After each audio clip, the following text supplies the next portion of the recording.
What is going on, guys? This is Rizzo Gaming with my review of Magi, the Kingdom of Magic, episode 11. And this episode, I actually really liked it because we finally got to see Morgiana on her own journey. But the only problem that I have with this is that it was basically, only half the episode, because we have Alibaba and Aladdin, and their journey so far have been like multiple episodes. But when we go to Morgiana, it's not even a full episode, it's only about a half one.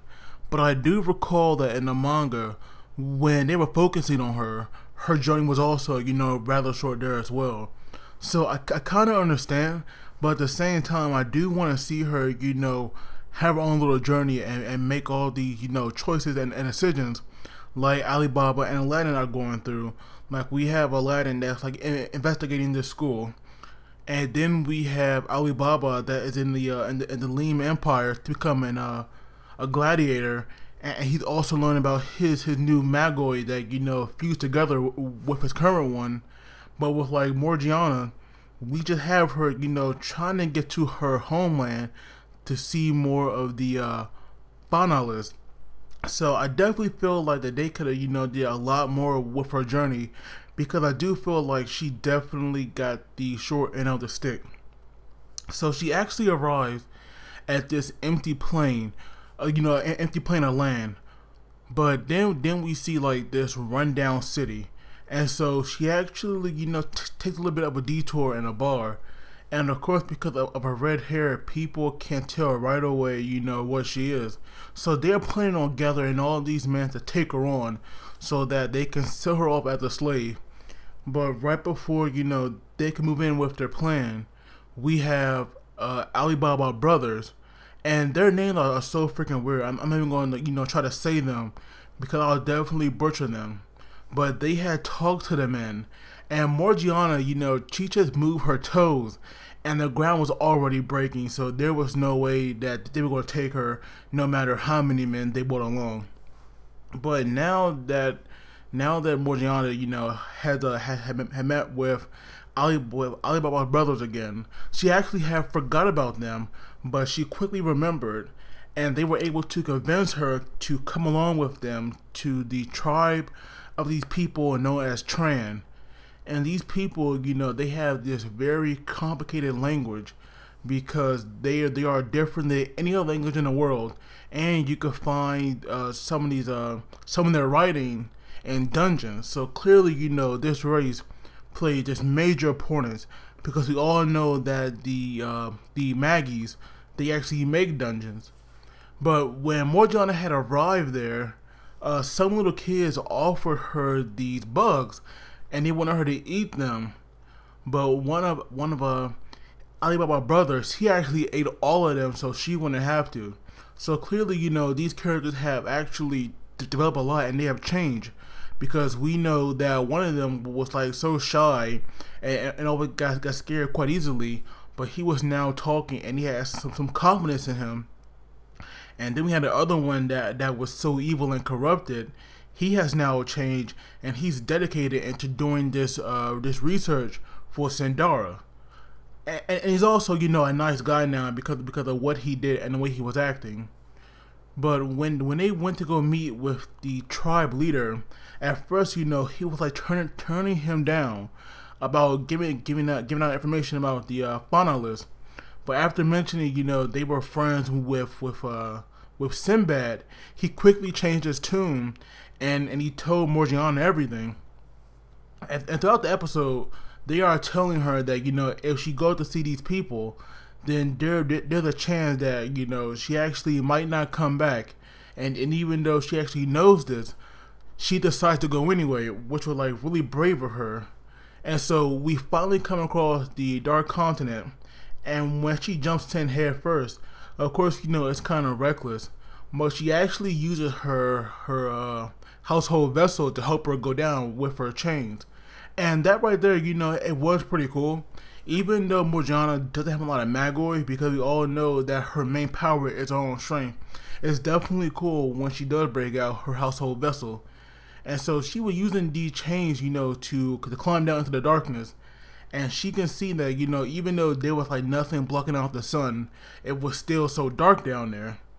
And you can see after a while, you know, the darkness itself, it kind of started to consume her, because she kind of felt like she was going crazy, because she started having like all this doubt, and she had this horrible flashback about that bastard that was her slave master. And then at one point you see that her chain actually snaps, which I'm pretty sure, you know, it comes from all her doubts and fear. But luckily, you know, she was already close enough to the ground where it didn't hurt her much.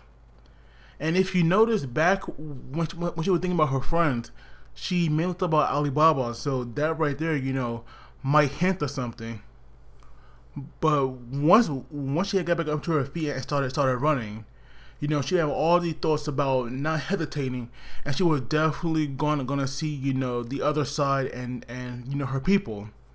But when she came across this light, she actually got a surprise, because we see like a cabin, and coming out you see the Magi Yunnan, who we really haven't seen much of. So the fact that these two characters are going to have this like interaction, it was pretty good.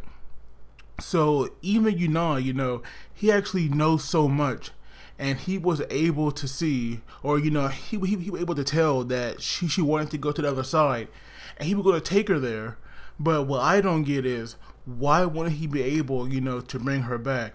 Because I'm pretty sure if he really wanted to, he could.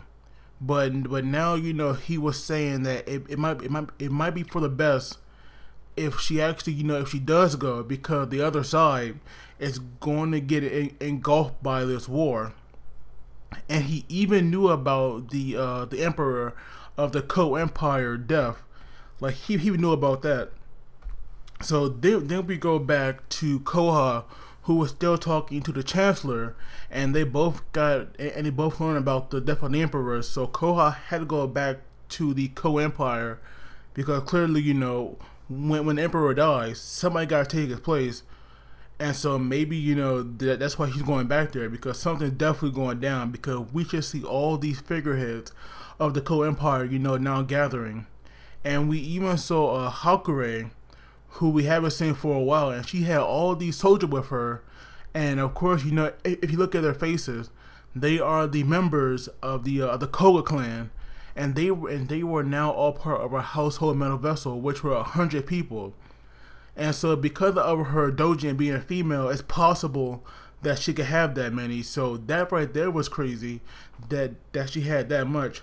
But then we had Hakuryu, who actually arrived in like a dojin equipped of some sort, and he was like riding on these plant monsters.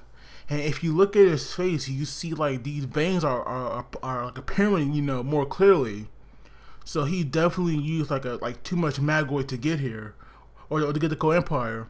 But that look in his eye was definitely something scary, because it looked like he had, you know, the eyes that would definitely kill you if they could. So Hakuryu definitely had a lot on his mind. And then we saw Lord Kurian, who people say it's just as strong as Sinbad. So if anybody will become the next emperor, it will definitely be him, because he actually wanted to have a war with Thundara, and if he's leading the Co-Empire now, it would definitely make sense. But like I said, this episode, it was pretty good. My only problem was that I felt like Morgiana like really kind of got screwed over, but I still like the part nonetheless. I definitely want to see more of a character, but I also wonder like how long are we going to spend in the Co-Empire, because I do know that Hakuryu is the main character, but I just wonder, you know, will they make it short like they did Morgiana, or will he get more screen time like we saw with Alibaba and Aladdin? But I would love to hear your thoughts on the episode. But please do not forget to like the video and subscribe, because that really helps me out. But as always, guys, you all take it easy, and I'll see you all next time.